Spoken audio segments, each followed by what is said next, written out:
In this video, I'm going to show you how to record and edit a motovlog, so stay tuned.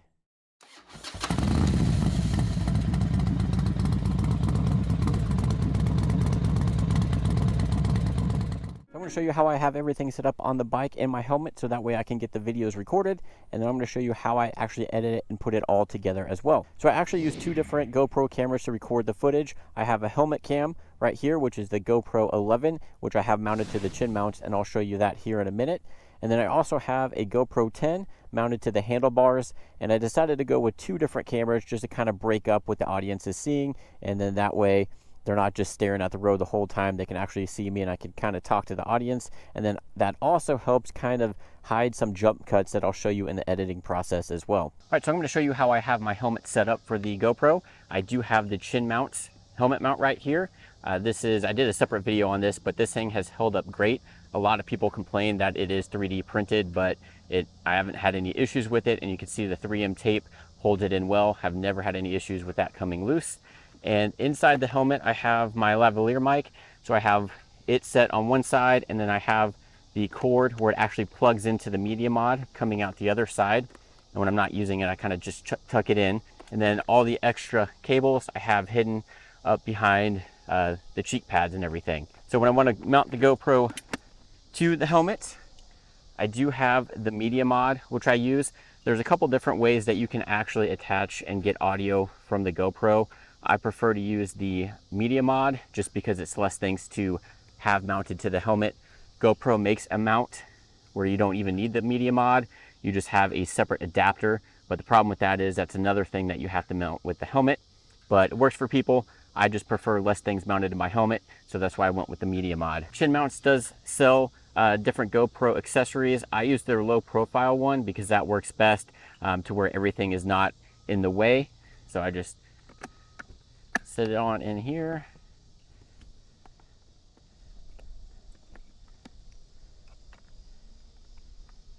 And then I just tighten it down. And then on the back of the media mod is actually a port where you can plug in the mic.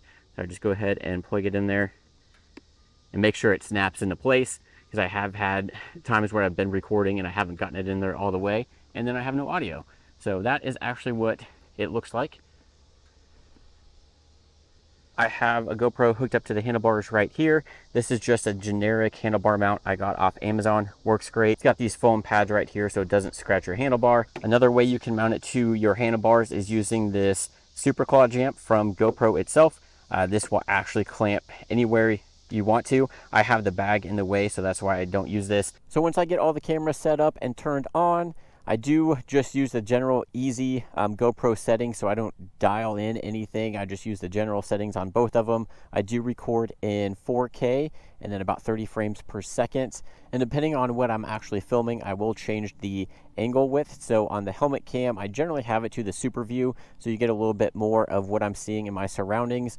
On the handlebar cam, I kind of bring it in a little bit, so I step it down to just the wide view. So once the cameras are actually turned on and recording, the first thing I do is clap my hands. And what that's going to do is help me sync the audio and video in post editing. And when you do that, I'll show you, it'll have two jumps of the audio, and you'll actually be able to line those up manually, or your editing software in Final Cut Pro can actually do it yourself. But if it's off a little bit, or you're in some other editor that doesn't do it automatically, you can actually sync the audio and video together that way by seeing those two spikes. And one thing I've learned after many mistakes is to do a test of your audio. So I'll actually record a short clip just of me testing the audio in the helmet, and then I'll turn it off and listen to it through the GoPro app. Make sure that the angle's where I want it, but then that's just to make sure that the audio is coming through. So once all that's done, ready to record, just hop on the bike. Now, the biggest trouble you're going to have getting used to or dialed in is your audio, because it is very difficult to get good sounding audio when you are motovlogging, because you're out in elements. The wind noise, your bike noise is loud, and then you're dealing with just recording in a helmet. I've gone through several different lavalier mics, and I've settled on the Deity. They actually don't make it anymore, but I've tried the Purple Panda and it sounded really good, but it only worked for like 2 videos and then it just stops working. And then I've tried like the Xbox one, but that didn't work either. So you just may have to play around until you get the good right sounding mic for you, depending on your voice and your setup. I do recommend putting the Dead Cat on the lavalier mic. That way it kind of helps reduce some plosives coming out of your voice, since the microphone is pretty close to your mouth. And then it'll also kind of help reduce some of that wind noise as well. And then you typically want to talk with your visor closed, just because it's blocking out a lot of the wind noise, the noise coming from your motorcycle. You can open it, but it's going to obviously have a different sound. It's going to take a lot of the bass away from your voice too, from what I've noticed. So I definitely think having the visor closed, you get the best sound, but doesn't mean you can't open your visor, especially on hot days like this. There are ways to reduce some of the background noise and stuff in post that I'll show you, but if you got a super loud bike or no windscreen and it's a windy day, it is really difficult to get some good sounding audio out of that, but it is possible with a couple tricks I'll show you. One other thing that I use that I forgot to mention that helps out a lot is this tripod mount, because doing videos by yourself can get difficult, especially if you want to get yourself in the shot. So this thing actually folds up pretty nice, but then the legs come out like this, and you just screw it down, and then you could set it on the ground. And this one in particular goes up to 72 inches, and this comes with a phone mount or a GoPro mount, and it also comes with a remote that if you set it up with the Bluetooth on your camera, you can actually take pictures when you're standing away from this. So I use this setup if I'm trying to get a thumbnail shot of me and the bike in the picture, and I'm the only one around. So I'll just set it up, put the camera on there, have that little remote, and take the picture. And then you can also use it as a selfie stick once it's all folded up. So you can mount your camera to here and then just use this as a selfie stick. You also want to make sure that you use the GoPro Quick app, because you can actually control your cameras from that app as well. And then you also can keep an eye on your battery, because the battery life on GoPros are not good at all, and they tend to overheat. So if it's a hot day and your bike's not moving and getting the wind on the cameras to help keep them cool, they do tend to overheat pretty quickly. So if you can't see the red flash on your camera, always like to open that app and make sure it is still recording every now and then, just to make sure it hasn't shut off, and then I don't find out until I get back. And one last tip, especially for safety to keep in mind, is if you're doing a motovlog around your area that you live, maybe take a route that you know and are familiar with, because that way you do have to, when you're doing a motovlog, obviously still ride a motorcycle and be vigilant of your surroundings, watch for any obstructions in the road, stuff like that, and other cars. But I like going on routes that I know and I ride all the time, so that way I can focus on the video and I know kind of what's coming up on the road. I know where the turns are. I know if there's any imperfections in the road, when that should be. So it just helps for safety to do it somewhere where you're familiar with. Once you have finished recording, it is time to put everything together in editing.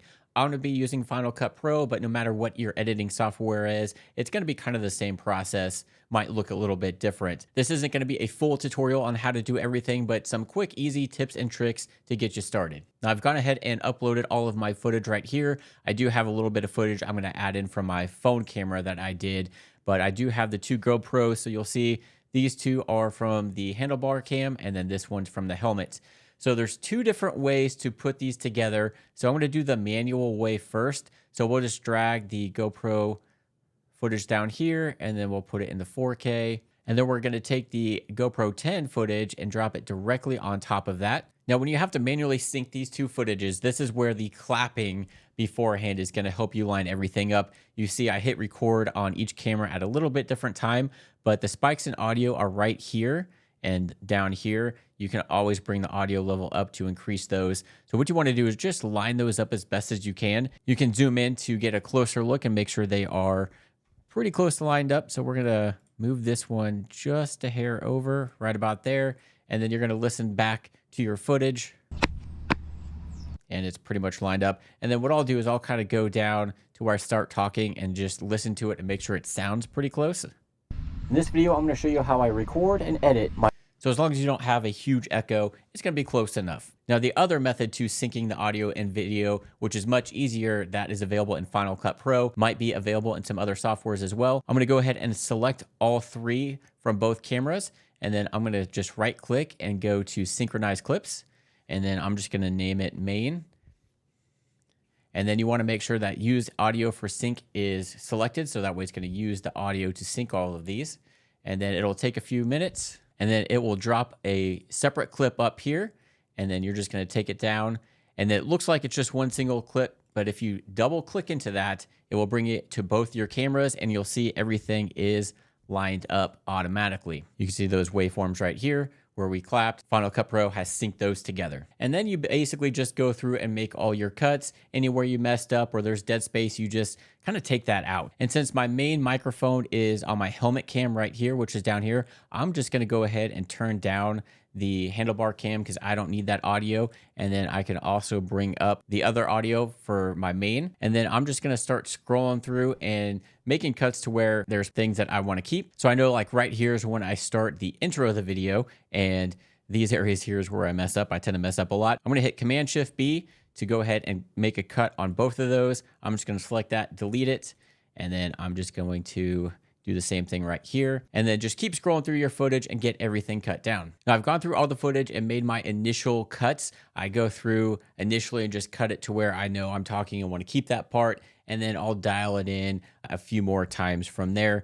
But what I want to show you is how to hide some of these cuts using that second camera. Like I said, other than getting to see a part of my beautiful face, I do like having the second camera to kind of help hide some of the cuts. So I moved over here to some of the footage where I'm actually driving, and it makes a little more sense to change up the camera angles here. So I'm going to say keep this one right here where it's on me and I'm talking, but you'll see right here when I made the cut, it kind of changes scenery and the color changes as well because of where the sun is. So instead of just having that, which is fine if you only have one camera, but I'm going to go ahead and select that one and delete that. And so that way where that cut is, it just switches to another camera angle, and it kind of seems like that cut didn't actually happen. I may have just changed the angle. They tend to overheat. So if it's a hot day, so not too bad. And then at the next cut down here, it's going to switch back to the handlebar cam quickly. So if you can't see the, and seems to be a little more smooth and not like I'm doing so many jump cuts. So that's one trick you can do using a second camera.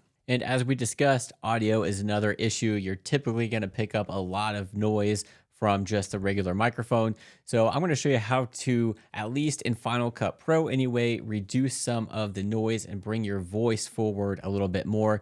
You'll see right here, I've had to dial it down a little bit, but even if I go up to 0, you're going to see some of those peaking coming on here. So just because of the sound of the bike and the wind and everything. So I'll select the clip, or I'll select them all if they're all the same kind of riding. I have separate parts where I'm not riding, so I don't want to apply it to every clip, but this is a quick, easy way to help reduce some of that. So I'm going to go up here to the sound option here, and you can have the system analyze it and do its thing. It always coming out horrible. So I don't even have it do the auto analysis. So I'll actually hit the voice isolation, and that's going to help reduce a lot of the things around you and bring out the voice more. And you'll see automatically that some of those peaks kind of went away. And you can adjust this as much as you want. Obviously, the higher you go, the more processed the sound's going to be. I typically like to keep it in the 20s, maybe 30s if I can. I really don't like to go above that unless like I'm on the highway and I just can't do anything about it. So I'll bring it down, and it brings it up a little bit to the peaking, but then that's when you can actually lower the volume right there. Where I know I'm kind of good volume wise, on the right hand side of my screen here is actually the audio meter. And so I'll try and keep my audio between -12 and 6. Anything below that's going to be pretty quiet. Anything above that, you're going to start getting too loud. So I kind of just play around with it until the cameras help keep them cool. I'm in that sweet spot right there, like that was. Tend to overheat pretty quickly.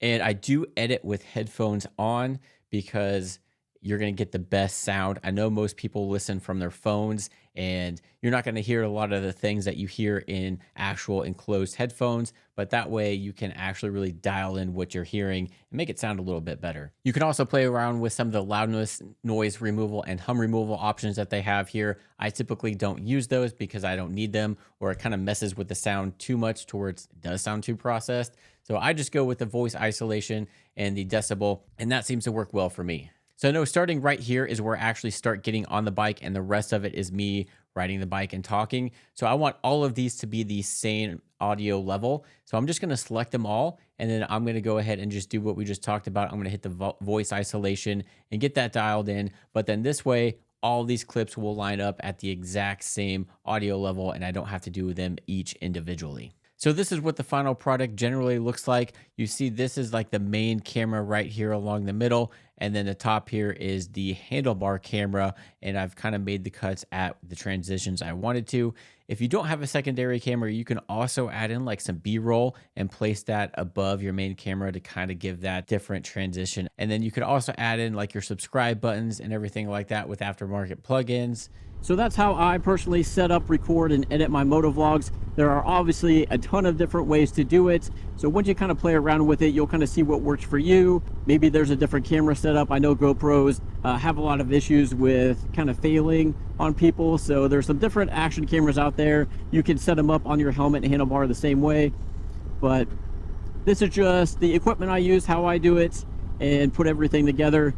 If you have any questions, let me know down in the comments. I'll post links to everything I use in the description box below if you're interested. And if you do it a different way or have any tips and tricks as well, put that down in the comment section. And then check out these other videos on the Lowrider ST or the Iron 883.